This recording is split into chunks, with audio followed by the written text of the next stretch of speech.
Today, inshallah, I'd like to discuss a very important topic known as Tazkiyatun Nafs. Tazkiyatun Nafs, which is often translated as the purification of the soul.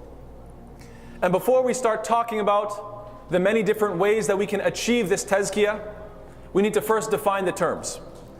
Firstly, the verb zakah yazku zaka'an or zakatan, what it means, it actually has two definitions. One is to grow or increase, and the other is for something to be pure.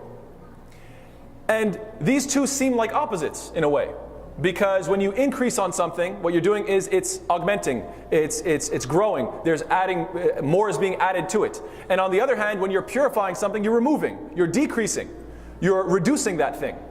And the reason is, and subhanAllah, Arabic is a bit of a, quite a complex language. The reason is because both are transpiring at the same time. What that means is, when you're doing tazkiyah, you are on the one hand spiritually developing yourself and increasing in the good of your spirituality, and at the same time reducing and purifying and removing the evil elements from within your heart. Both are considered at the same time. Both are happening in this process of tazkiyah. And that's important to remember because it's very hard to translate that at once. I mean, you could say the spiritual development and purification. You could, but that's a long definition. So it's easier to just say tazkiyah to imply both the spiritual growth and development as well as the removal of the harmful effects upon your heart. Wallahu ta'ala a'lam.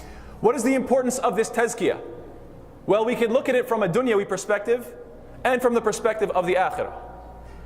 Allah subhanahu wa ta'ala tells us what? أَفَمَنْ شَرَحَ اللَّهُ صَدْرَهُ لِلْإِسْلَامِ فَهُوَ عَلَى نُورٍ مِّن رَبِّهِ is the one whose chest has been expanded for Islam and he is upon the light of his Lord. Is this person in anywhere near like the one who is not?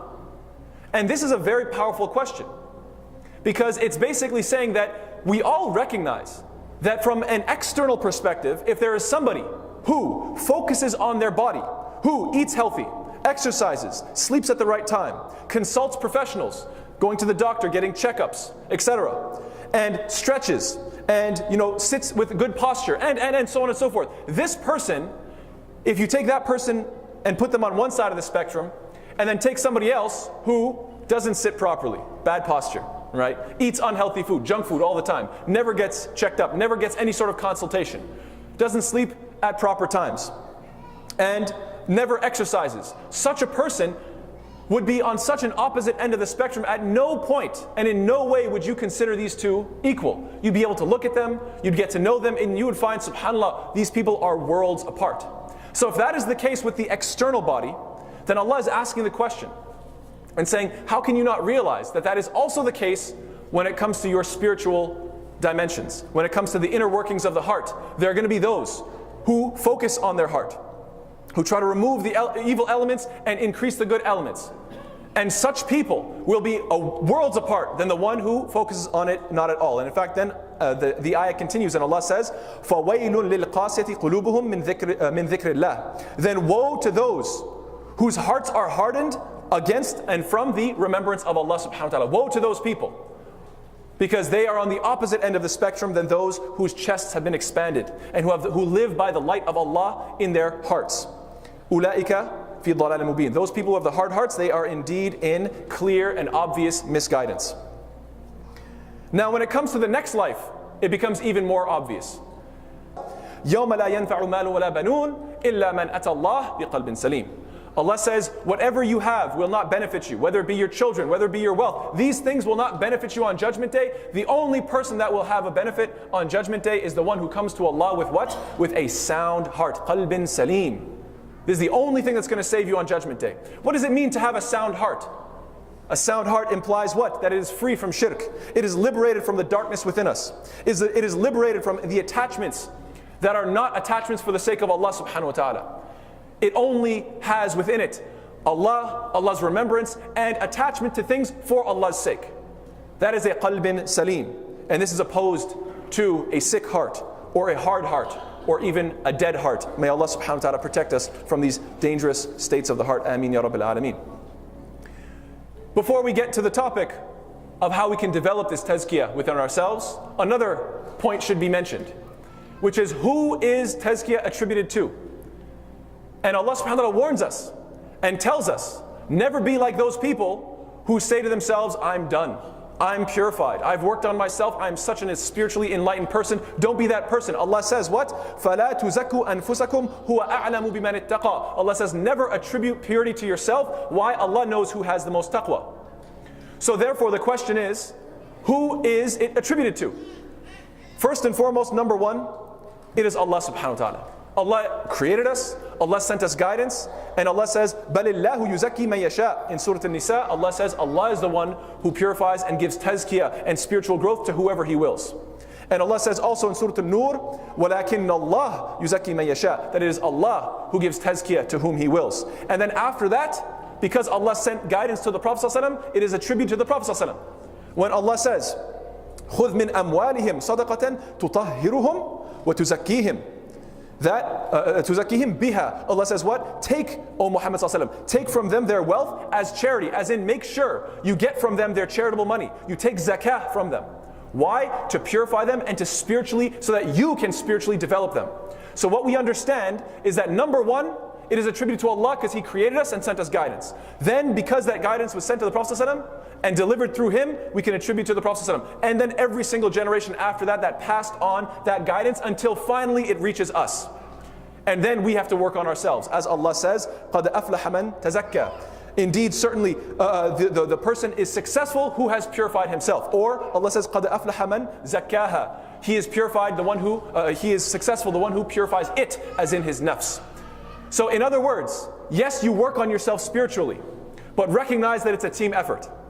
It is a gift from Allah that has been passed through guidance through the messengers and then through the righteous people, and then finally it reaches you, and then you work on yourself, and then even if you feel that you are developing spirituality, you never claim it to yourself. Why? Because it's not a goal, it's a pursuit. It's not a goal, it's a pursuit. What do I mean by that? You run after and you chase after this tazkiyah, but you never think that you have got it. Hey, I'm done. I landed on tazkiyah. I have removed my evil and I'm nothing but pure. You don't think like that. You constantly work on it and you constantly get closer, but it's never done. As long as you're alive, you're still working on yourself, and that is the attitude of the believer. Wallahu ta'ala a'lam. So that is how we balance our view as to who it comes from. And then of course, the big question, how can we achieve this tazkiyah? What are the steps to develop this spiritual growth and purification? If it is indeed the greatest qualifier in this dunya that will differentiate you from those who are rotten, if it is the thing that will give you salvation on Judgment Day as opposed to the thing that will cause you harm and punishment on Judgment Day, I want to have it. We should all be very eager to know what are the steps. Number one, I submit to you, and all of the points that I'm going to mention are from the Qur'an and authentic Sunnah of the Prophet ﷺ. Number one, recognizing the oneness of Allah. Accepting the truth that Allah is one. The most obvious. And where do we get this from? We get this from Surah Nazi'at, when Allah subhanahu wa ta'ala commands His messenger Musa alayhi salam, اذهب إلى فرعون إنه طغى. That go to Fir'aun because he has transgressed all bounds. This is a man who has been given so much of this dunya, and all he can think of doing is transgressing one boundary and another. Why? In the pursuit of joy and pleasure and happiness. He's hoping that maybe one day I'll do that, I'll pass a certain bound. I'll do something that I've never done before, and that's that one thing that's going to give me happiness. And guess what? He keeps trying and keeps trying and keeps on feeling more and more empty. And Allah knows the state of his heart. Allah knows that and says, you Musa alayhi salam, you have to go to him. And you have to go to him because he has transgressed every bound. And you have to say to him, what? فَقُلْ, go say these words. هَلْ لَكَ إِلَىٰ أَن تَزَكَّى. Would you like to try to purify yourself? Would you like spiritual development? Would you like to try this concept of tazkiyah? Maybe this is something new that you haven't tried before. SubhanAllah, look at the beautiful words that Musa alayhi salam is sent with to go and present in front of Fir'aun, the worst of the worst, SubhanAllah. So number one, and what does this imply? This implies that Fir'aun was upon shirk, perhaps worshipping the sun god, perhaps worshipping some other deities, worshipping even himself, claiming himself to be a god, and so on and so forth. All these false beliefs. Point number two, how do we achieve this tazkiyah, tazkiyatun nafs, this spiritual development and purification? Through a regular diet of ilm, by steadily and consistently exposing ourselves and learning more and more knowledge. Primarily the knowledge of the Qur'an, and then every other type of knowledge that stems from it, inshaAllah ta'ala. What is the evidence for this? The evidences are many.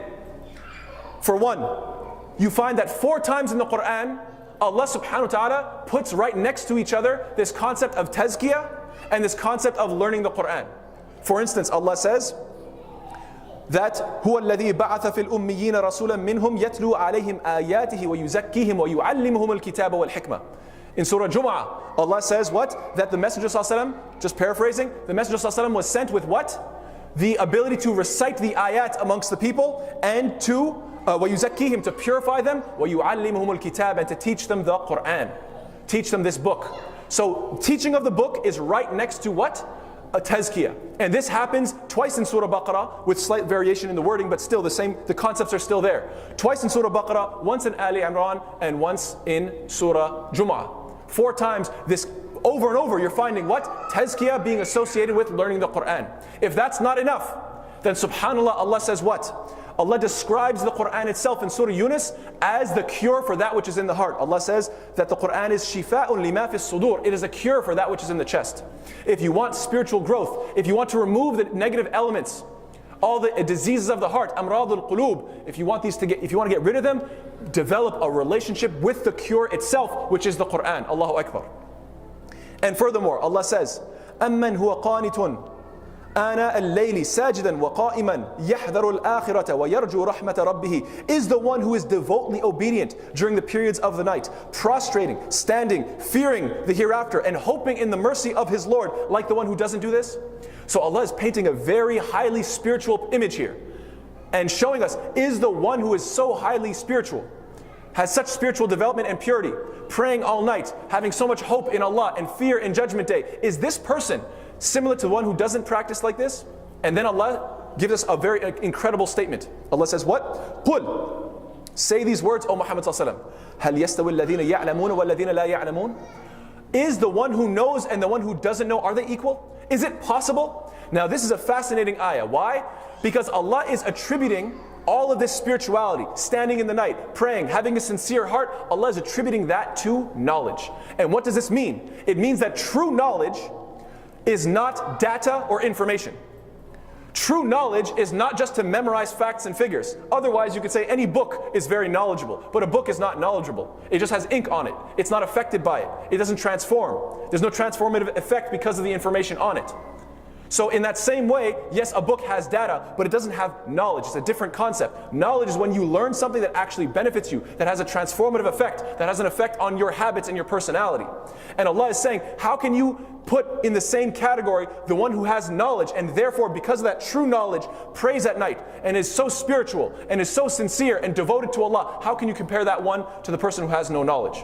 So this ayah is clearly delineating and teaching us a very valuable lesson. You want spirituality? You want to have Tazkiyatun Nafs? You want to increase yourself as a spiritual being and remove those evil elements? Learn your deen. Study your Qur'an. Study your Islam. Become a knowledgeable brother and sister, inshaAllah ta'ala. Point number 1 was Tawheed. Point number 2, a regular diet of knowledge. Point number 3 was what? Is what? Keep good company. Spend time with good people. Why? We know that Allah subhanahu wa ta'ala mentions, عَبَسَ وَتَوَلَّى أَنْ جَاءَهُ الْأَعْمَى وَمَا يُدْرِيكَ لَعَلَّهُ يَزَّكَّى. Again, this concept of yatazakka or tazkiyah. What happened? We know that this is describing an incident where the Prophet ﷺ was giving da'wah to a disbeliever who couldn't care less about Islam. But the Prophet ﷺ was so sincere and trying so hard to bring him to Islam because the Prophet ﷺ knew that not only would this person benefit, but because he was a leader, others would benefit from his conversion as well.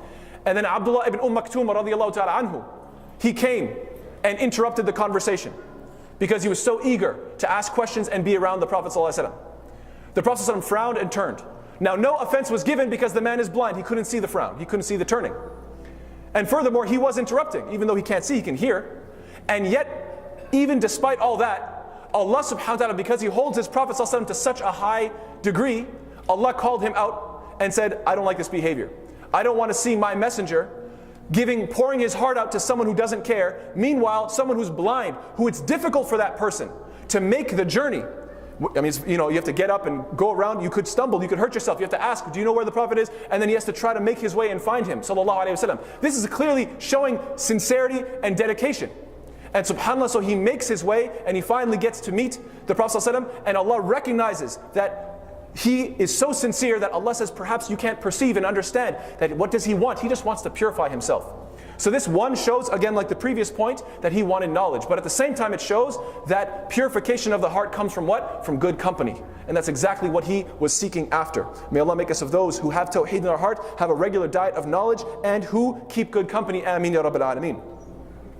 Point number 4 is charity.